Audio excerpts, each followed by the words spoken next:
Bref, avançons. Quelle est ta 4e stat du jour à nous présenter pour les Indiana Pacers 2024 ? Eh ben t'en as parlé, on va en parler de d'Haliburton. Et c'est 22%, je reste sur la fréquence de tir au cercle, et qui est donc le pourcentage de la fréquence de tir au cercle d'Haliburton, 22%, qui le place seulement 47e au percentile à son poste. Si on étaye un peu, c'est 12,1 drives par match. Il est derrière des joueurs comme Dennis Schroeder, comme Colin Sexton, comme Cam Thomas, qui est quand même un joueur connu pour être surtout friand de pull-up à mi-distance. Donc voilà, c'est une stat qui est, même si on savait qu'Haliburton c'est pas un joueur de drive, c'est pas un Donovan Mitchell, un De'Aaron Fox, on sait que c'est pas un joueur comme ça. Je pense que les Pacers gagneraient à avoir un ball handler qui met un peu plus de pression au cercle. Oui, mais après, est-ce que ça affecte son efficacité ou pas pour l'instant, au niveau du cercle et des drives notamment? Alors, j'ai pas l'efficacité. Ou l'efficacité au panier, elle est à combien? Elle est à 68%. Donc ce qui est bon, voire très bon, parce qu'il est dans 81e percentile, donc ça le classe oui, donc plutôt bon, voire très bon, et il est à 57,5% en efficiency, field goal percentage, pareil, 81e percentile. Donc il est bon, mais il est pas non plus tout en haut, quoi. Ouais, mais il y a un peu alors les comparaisons avec Chris Paul, je suis fautif de les faire depuis des années avec lui, notamment sur le côté distribution de jeu versus scoring, mais même au niveau du scoring, tu vois, je trouve qu'il y a un côté très Chris Paul, parce que Chris Paul a toujours été ultra efficace. Mais pourquoi ? Parce qu'il prenait aussi que les tirs où il était à peu près sûr de mettre. Il y a un côté sélection de tir à la base, filtrage à la base, où Chris Paul c'est des limitations. Et donc c'est soit il va au panier et c'est ouvert et il arrive à se créer une ouverture et donc il y va et il est très efficace quand il prend les tirs. Mais voilà, Chris Paul n'avait pas ce côté de forcer la décision. Il y avait une défense qui était étouffante au niveau du panier. Il pouvait pas malgré tout aller au panier comme un LeBron, comme un Luka Doncic et un peu aller entre guillemets forcer la décision. Et tu vois, je trouve que c'est un peu pareil avec Haliburton, parce que en effet, tu as parlé du nombre de drives par match, donc minimum 10 drives par match. J'ai fait un filtrage là sur mes tableaux Excel. Il est 1, 2, 3, 4, 5, 6e meilleure efficacité parmi les gros drivers sur 56 joueurs à plus de 10 drives par match. Il est 6e. Bon, ça va, c'est pas mal, hein, donc c'est clairement l'élite. Mais je te rejoins qu'il y a un côté volume peut-être plus important, parce que efficacité, comme dit sur les tirs où il prend, on sait qu'il est bon, avec son toucher de balle, avec son intelligence de jeu, etc. Mais c'est vrai que toi, tu dirais à quel point est-ce qu'on pourrait pas gagner un peu en grattant sur un côté de plus agressif et plus pression au panier en fait. C'est ça, vu qu'en plus on sait qu'il a, comme tu l'as dit, il a un très bon toucher, c'est un bon finisseur. Je me dis c'est un peu dommage de le voir peut-être de le voir ne pas driver beaucoup plus, surtout que au-delà de la finition en elle-même, des drives d'Haliburton, c'est des défenses qui vont devoir se resserrer, et en plus derrière ça, au-delà de la finition, Haliburton il a le côté passing, compréhension de jeu, vision de jeu, pour ressortir à 3 points, pour trouver peut-être un coéquipier ouvert dans le dunker spot ou quelque chose comme ça. Et d'ailleurs, ce qui est un peu marrant sur cette drive par match, c'est que avant que Siakam arrive, il était à 13,5, et une fois que Siakam est arrivé, il est redescendu à 9,8. Et donc je pense qu'évidemment, il y a aussi un côté où, vu qu'il y a Siakam, on en a parlé, qui finit beaucoup près du cercle, il y a ce côté un peu, finalement, est-ce qu'on en a besoin dans Haliburton qui va plus driver au cercle, alors qu'on a un Siakam qui est un peu dans le même secteur, finalement. Alors je me demande à quel point c'est pas un élément de corrélation, Siakam, un peu le hasard, mais par contre il n'y a pas plus un lien de causalité avec sa blessure en fait aussi, ou alors c'est peut-être les deux ensemble, ouais. Tu me diras, mais c'est vrai qu'il avait fait un début de saison assez tonitruant, et puis on a vu que c'était plus compliqué en deuxième partie de saison. Il est quand même revenu, donc ça c'est quand même bien, il a joué, mais on n'était pas au même niveau qu'en début de saison, donc peut-être aussi que clairement, tu vois, quand t'es un peu blessé, qu'est-ce qui souffre en premier? C'est pas le jump shot, c'est le drive, quoi. Donc peut-être aussi que c'est venu jouer dans l'équation, quoi. Et puis il y a peut-être aussi un autre paramètre, c'est le spacing, qui l'a pas aidé, parce que quand Siakam arrive, Siakam c'est un moins bon shooter que Bruce Brown, qui fait le chemin inverse, et à peu près dans la même période, il trade Buddy Hield aussi. Donc tu perds Bruce Brown et Buddy Hield pour finalement gagner Siakam. Donc en termes de spacing, t'as du Toppin qui a du temps de jeu, du McConnell qui a du temps de jeu, même Nembhard qui fait une bonne saison à 3 points, mais un volume ils sont pas vraiment respectés à 3 points. On l'a vu d'ailleurs en playoff face à Boston. Donc finalement, oui, quelque part, peut-être que le spacing qui s'est peut-être un peu détérioré par rapport au personnel que tu avais après la deadline, l'a peut-être pas aidé dans son nombre de drives par match. Mais alors du coup, moi j'ai des stats aussi là-dessus. Moi j'avais 2 et 3 mes stats. C'est 2e et 3e en NBA. Les numéros 2 et numéro 3 de NBA sont aux Pacers au niveau du classement de l'assist percentage par usage percentage. Donc par le ratio de playmaking. Qu'est-ce que c'est je crois qu'on l'a déjà dit, mais c'est le nombre de fois où tu fais des passes par rapport à ton nombre de ballons, grosso modo. Donc tu as tendance à faire du passing plutôt que du playmaking. Et donc les 2e et les 3e meilleurs de NBA, et ben ils sont en Pacers les deux. C'est Haliburton et McConnell. Et bon, McConnell, on le connaît, hein, meneur pass first, etc. Le premier, c'est Chris Paul qui est en train d'exploser les records parce qu'en fait, il est de moins en moins scoreur, de plus en plus vieux. Donc il force de plus en plus sur le passing. Le ratio va de plus en plus vers le côté passing. Mais non, alors du coup, Haliburton qui est 2e de NBA là-dessus. Moi, c'est vrai que je trouve qu'on continue un peu sur cet aspect de Haliburton dans la fibre très, justement, un peu meneur pass first. Donc on rejoint un peu ce que tu disais sur le côté pression au panier, voire scoring au panier. Mais c'est vrai c'était un des points d'interrogation que je me suis dit assez tôt dans sa carrière, c'est à quel point est-ce qu'il peut évoluer là-dessus et justement pas faire comme Chris Paul, mais rééquilibrer un peu et forcer un peu plus sur le scoring, vu qu'il est extrêmement capable de scorer en termes d'efficacité, notamment en termes de drive, en termes de pull-up. Enfin, il a vraiment tout. Donc c'est vrai que moi, à chaque fois ou chaque année, je vois un ratio qui, à ce point, tend vers le playmaking plutôt que un ratio plus équilibré où il forcerait un peu plus le scoring. Et donc, forcer un peu le scoring, ça pourrait en faire un go-to-guy, du scoring beaucoup plus intéressant, notamment, je trouve. C'est vrai qu'à chaque fois, c'est pas décevant, mais en tout cas, on fait le constat oui, on reste sur un peu ce modèle. Tu vois, le ratio de 1,50 de ratio de playmaking à 1,50, on est clairement dans la zone des pass force. D'ailleurs, comme j'ai dit, il est 2e de NBA. Donc, on est clairement sur très, très orienté passing. Et bon, c'est peut-être la première année, je trouve, où on n'a pas un step-up énorme, en fait, sur le plan d'un point de vue individuel, puisque 29% d'usage, un peu comme l'an dernier, même efficacité à peu près que l'an dernier, modulo une efficacité à 3 points qui est un peu tombée parce que blessure, etc. Mais voilà, l'an dernier 40%, cette année 36%, mais on sait que la norme pour lui c'est plutôt 40 que 36. Mais donc à peu près même efficacité que l'an dernier, modulo ce côté un peu aléatoire parfois du 3 points, même turnover, même passing aussi, etc. Donc pareil en 23 qu'en 24. En fait, j'ai l'impression que les gens ont vu un step-up cette année, mais juste parce que aussi Indiana a fait un step-up collectif et donc c'est plus facile de reconnaître du talent en fait, de dire voilà il est bon mais parce que l'équipe est bonne. Mais en fait je dis ça aussi parce que pour moi en fait il était déjà élite l'an dernier en 2023. Oui. Même si on plonge un peu justement si on compare par rapport à sa saison passée, typiquement dans les tirs il prend un peu plus de mid-range qu'il prenait l'année d'avant.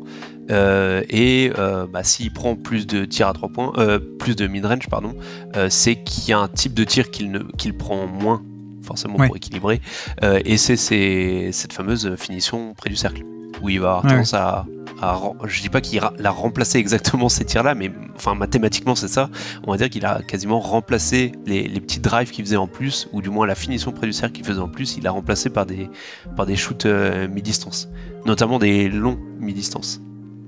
Et toi, à quel point tu penses que, parce que tu parlais de pression au panier là par exemple, et moi je parlais de ce côté ratio de playmaking qui penche vers le passing, mais à quel point tu penses que c'est crédible, toi, qu'il se transforme un peu de plus en plus vers un profil plus équilibré et donc avec plus des accents de go-to-guy du scoring peut-être, ou est-ce que tu imagines plutôt rester dans ce côté très Chris Paul des années 2020, un bon volume de scoring mais aussi très, très dédié au playmaking? Comment est-ce que tu vois un peu l'évolution future d'Haliburton qui a quoi, 23, 24 ans maintenant, 23 je crois 24 je crois, maintenant il doit avoir 24. Ouais. Mais alors, en fait quand on regarde l'efficacité de ses shoots, et finalement au-delà des shoots à 3 points, c'est un joueur qui shoot aussi beaucoup, qui crée beaucoup qui tire beaucoup en sortie de dribble en fait, qui peut aussi shooter sans forcément être assisté. Et quand on regarde l'efficacité, on se dit que c'est un joueur qui peut se muer en scoreur. Après, est-ce qu'il doit, ou est-ce pour le bien des Pacers, on en revient un peu au type de jeu que proposent les Pacers dans une équipe qui fait beaucoup de passes, beaucoup de mouvements. Dans ce genre de jeu-là, c'est plus valuable d'avoir un joueur un peu passeur first à la Haliburton, qui du coup va fluidifier le jeu, va aider en fait au mouvement du ballon, plutôt que d'avoir un scoreur qui va faire beaucoup de pull-up et qui du coup va ralentir le mouvement de balle, et où autour ça va peut-être beaucoup moins bouger en fait. Donc je pense que il est très bon dans le rôle qu'il a, et en plus c'est le rôle qu'ont besoin les Pacers pour jouer ce type de jeu-là. Ouais. Moi, c'est juste que, pour moi, là, il est assez clairement top 20, top 25 NBA. Mais j'avoue que pour moi, pour être top 5, il faut quand même un peu plus cet aspect de scoring. En tout cas, le scoring pourrait le propulser dans une catégorie supérieure, à mon sens. Parce que je vois pas comment, actuellement... Alors, tu me diras, comme dit, il est déjà top 20, donc s'il fait ça pendant 10 ans, bah, c'est tant mieux. Mais j'avoue que c'est peut-être le scoring qui pourrait le propulser vers le haut encore plus, quoi. Aller titiller le top 10, top 5 NBA, mais je sais pas trop à quel point il veut. Et à la limite, tu vois, je sais qu'on perdrait un peu en efficacité, mais c'est pas très grave parce qu'il part de tellement haut que, en fait, je suis prêt à l'assumer, enfin, l'assumer, c'est pas moi, mais je ferai largement le compromis de un peu moins efficace, mais parce qu'un peu plus tranchant, un peu plus implacable au scoring. Et je dis ça d'autant plus que c'est une évolution qu'un mec comme Chris Paul n'a jamais vraiment voulu faire, quoi. Et que ça a sans doute toujours été un peu un frein pour moi, et ce qu'il a un peu gardé, bah ouais, ok, t'es top 10 NBA, mais t'es jamais vraiment top 3, quoi, à mon sens. Et est-ce que la venue le trade pour Pascal Siakam, il est pas fait dans ce sens-là où ils se disent, bah, on veut garder le Haliburton passeur, et du coup on lui rajoute à ses côtés un joueur qui lui aussi est capable de scorer, et du coup plutôt que de faire d'Haliburton un scorer first, on va le laisser en tant que passeur first, mais qui est quand même capable de se créer son tir, et on lui rajoute un joueur capable lui aussi de se créer son tir à ses côtés. Oui, peut-être, ouais, peut-être. Mais après, je sais pas, ça m'irait aussi qu'il devienne un peu héliocentrique, et donc oui, tu fais toujours autant de passes, mais bah, tu prends aussi beaucoup plus de tirs.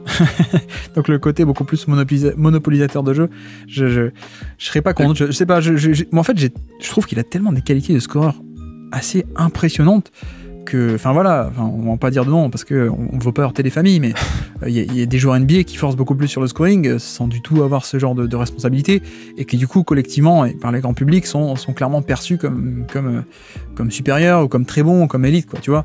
Alors que voilà, encore une fois, on va pas dire de non, mais voilà, j'entends Jalen Brown dans mon oreille. c'est vraiment frustrant parce que je pense qu'il pourrait faire plus, quoi. C'est là-dessus où je comprends ce que tu dis, oui, mais c'est bien pour les Pacers qui jouent comme ça, etc. Et en un sens, je suis d'accord.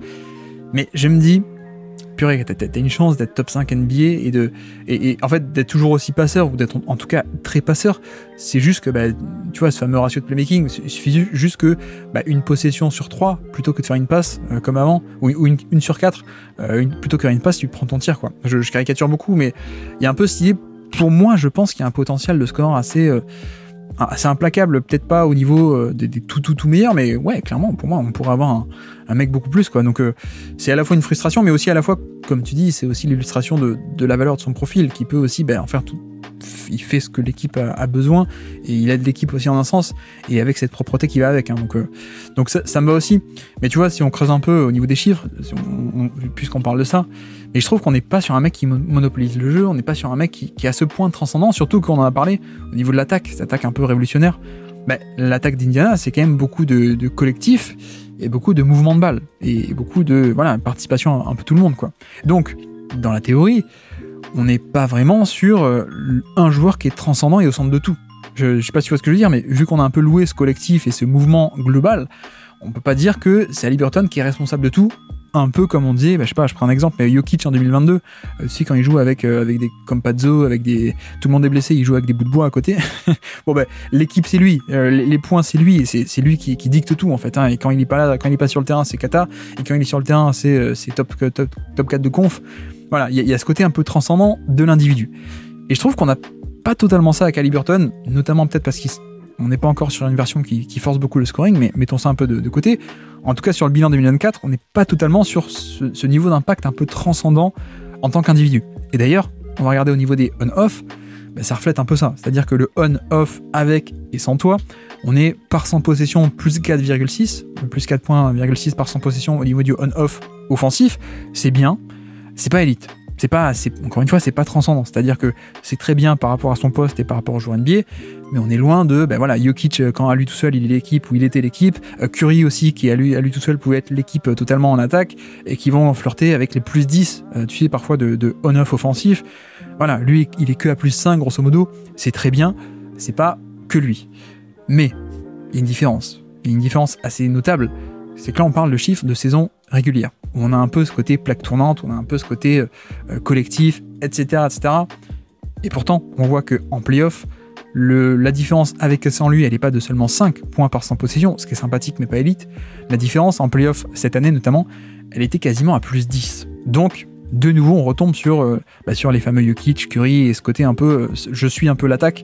Et donc, c'est notable littéralement de noter ça, justement, parce que voilà, je trouve qu'on a un peu ce côté de saison régulière où il y a ce collectif qui peut s'exprimer, il n'y a pas besoin de forcer, mais mine de rien, en play-off, forcément, le niveau s'élève, le niveau des défenses s'élève aussi, donc ce qui pouvait passer en termes de création en saison régulière, ça passe un peu moins, et donc tu as peut-être forcément un peu plus besoin de forcer sur la création, hein, c'est littéralement ce qu'on voit tous les ans en play-off, et là on voit que, quand le contexte s'élève, il peut le faire, il peut un peu plus créer, il peut être un peu plus important, et au niveau des on-off, ça se reflète aussi, c'est-à-dire que son on-off, son impact individualisé de avec et sans lui, il double de saison régulière sympathique mais un peu rythme de croisière en play-off.